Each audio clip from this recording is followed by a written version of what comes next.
అండి కృష్ణుడు భగవద్గీతలో రాజయోగం గురించి బోధించాడండి. రాజయోగమే అన్నిటికంటే గొప్పది. అందులో నీవు అన్నిటినీ అనుభవించు. చదువు, ఉద్యోగం, పెళ్ళి, పిల్లలు, బాధ్యతలు ఇవన్నీ కూడా లిమిట్గా ఉండాలి.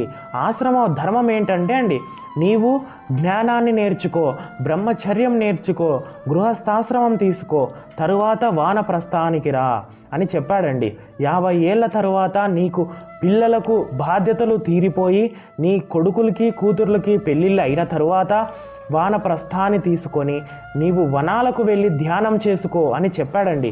అప్పుడు కూడా నేను ధనము సంపాదిస్తాను, నేను మేడలు మిద్దెలు కడుతూనే ఉంటాను, నేను సంసారానికే అంకితం అవుతాను అని అంటే అది తప్పండి.